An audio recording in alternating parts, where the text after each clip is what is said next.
Moin, heute erzähle ich mal ein bisschen was zu meinem Skim Differ. Ich erzähle, für wen das Kajak ist, was das für Features hat und was die Fahreigenschaften sind.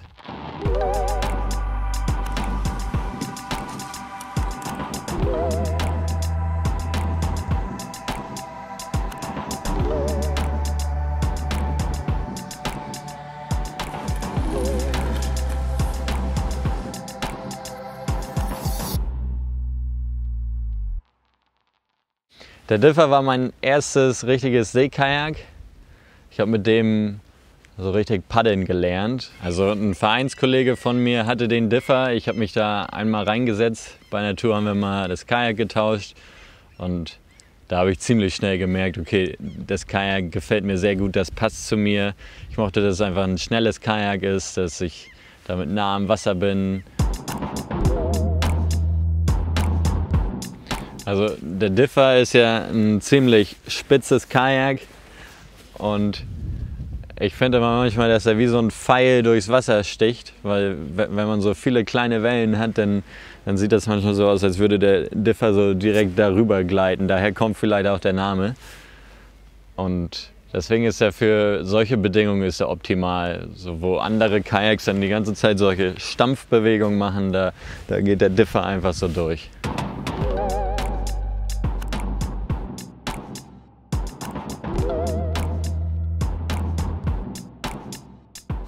Das Kajak hat ja so eine richtige Kante, ein V-Spann sagt man dazu, und sowas ist generell immer schon ganz praktisch zum Rollen, weil wenn man einmal über diese Kante rüber ist, dann kommt man relativ leicht hoch, und dadurch, dass der Differ auch so flach ist hinter dem Cockpit, kann man damit sehr schön auch die Grönlandrollen üben. Einen Großteil von den Grönlandrollen habe ich mit dem Differ gelernt.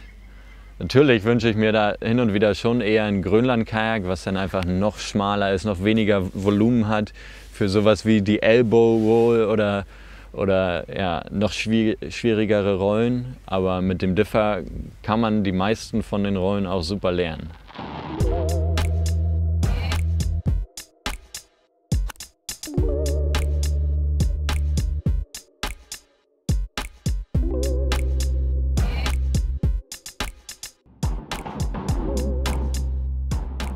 Bei ganz langen Touren, da ist es nun mal so, dass man ganz viel Gepäck reinlädt, und weil der Differ nicht so ein hohes Kajak ist, ist man damit ziemlich im Wasser, manchmal schon fast so ein U-Boot.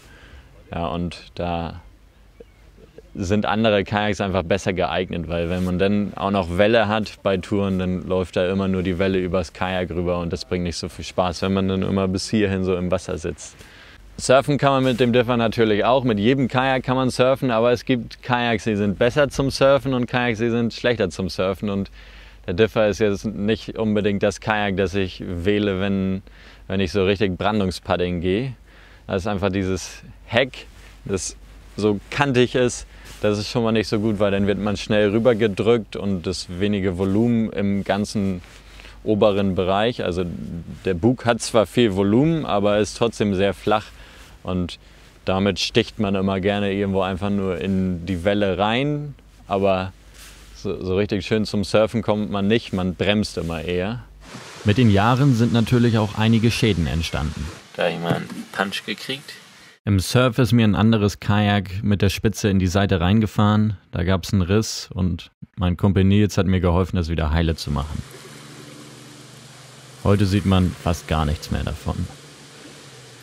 Hier, da habe ich den ganzen Sitz getauscht. Die Schrauben hatten sich unbemerkt gelöst, und so hat der Sitz mit der Zeit die Halterung zerschlissen. Ich habe ja so meine Hausstrecken auf der Kieler Förde. Da geht es einmal zur Glockentonne und zurück, das sind 20 Kilometer. Aber auch zum Kieler Leuchtturm, das sind 40 oder knapp über 40 Kilometer. Da habe ich 5 Stunden für knapp über 40 Kilometer gebraucht. Da war nicht viel Pause dabei, aber das ist so die Geschwindigkeit, die ich bei sehr guten Bedingungen mit dem Differ auch mal über lange Distanz erreichen kann. Es gibt auch noch eine Mark II-Version zum Differ, die kam kurz vorher raus, bevor ich mir den gekauft habe. Erst dachte ich so, ja geil, dann hat man noch diese praktische Tagesluke vor dem Cockpit, die auch echt sehr praktisch ist, aber ich habe mich dann doch schlussendlich gegen diese Mark II-Version entschieden und die ganz normale Traditional Differ-Version genommen. Weil durch die Tagesluke vorne ist auch im ganzen vorderen Bootsbereich einfach viel mehr Volumen und ich habe den Eindruck, dass dadurch so ein bisschen die Verhältnisse in dem Kajak kaputt gemacht werden.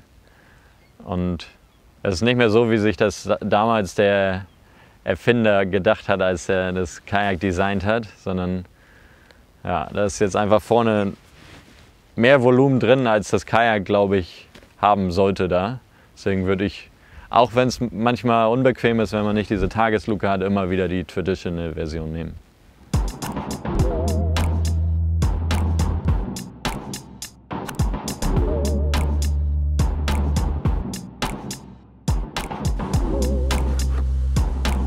Zu den Features vom Differ. Er hat 3 geschottete Luken, ein Abschleppsystem, eine Halterung für das Paddel, falls man mal gekentert ist und dann mit dem Paddlefloat wieder einsteigt, und ein schnell lenzendes Cockpit. Das schnell lenzende Cockpit, das haben ganz viele von den Skim-Kajaks und das klingt für mich immer, das klingt so banal, schnell lenzendes Cockpit, aber ich finde, das ist eins der besten Features an den Skims. Wenn da mal Wasser drin ist, muss ich das wirklich nur umdrehen und manchmal halte ich das dann 30 Sekunden oder so und dann läuft aber auch wirklich alles Wasser raus.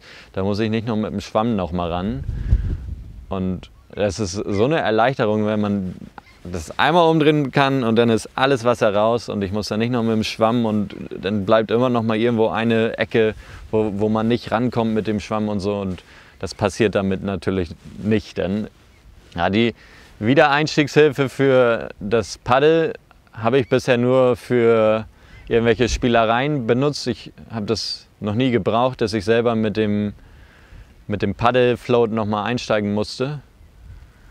Ja, aber auch sonst sind diese Halterungen, die man da zusammenklippen kann, sind hin und wieder doch ganz praktisch, diese Befestigungsmöglichkeiten. Wenn man mal irgendwas transportiert, kann man das da zweckentfremden.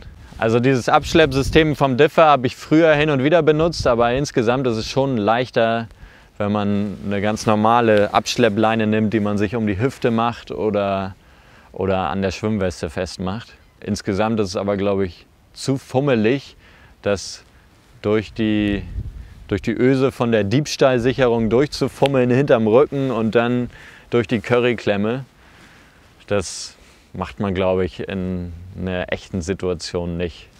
Der Differ hat auch noch eine Diebstahlsicherung. Ist ganz praktisch, wenn man das Kajak mal auf dem Autodach länger lässt. Schon hin und wieder einfach ganz gut zu wissen, dass man damit das Kajak festmachen kann. Und jemand, der die kaputt machen würde, würde auch das Kajak kaputt machen. Also der Differ ist schon eher ein sportliches Kajak. Jemand, der jetzt sonst nicht super sportlich ist, der sollte sich vielleicht überlegen, erstmal mit einem breiteren Kajak anzufangen. Einfach weil man dann ein bisschen gemütlicher starten kann. Ja. Aber jemand, der schon viel Wassersport mal gemacht hat oder auch sonst sportlich ist und nicht zu groß ist, nicht zu schwer ist, der ist mit dem Differ, glaube ich, schon von Anfang an zufrieden und kann damit ziemlich schnell viel lernen. Und sonst, wenn man schon ein bisschen was kann, dann ist der Differ, glaube ich, auch eine gute Wahl. Es ist halt ein super Kajak für Tagestouren, fürs Wochenende, aber nicht unbedingt so gut für ganz lange Touren. Man muss immer sehen, so, wo ist der Fokus? Ist der Fokus darauf, dass man jetzt die ganze Zeit immer nur surfen möchte, oder macht man die meiste Zeit Tagestouren, mal Wochenendtouren und möchte dabei am meisten Spaß haben? Dann würde ich auf jeden Fall den Differ wählen. Die meiste Zeit paddel ich ja übers Jahr eher mit dem Differ auf den ganzen Tagestouren oder Wochenendtouren, und nur wenn es mal zu großen Touren geht, nehme ich ein anderes Kajak, und beim Brandungspaddeln auch. Aber so dieses Allround-Kajak für das Alltägliche ist bei mir der Differ.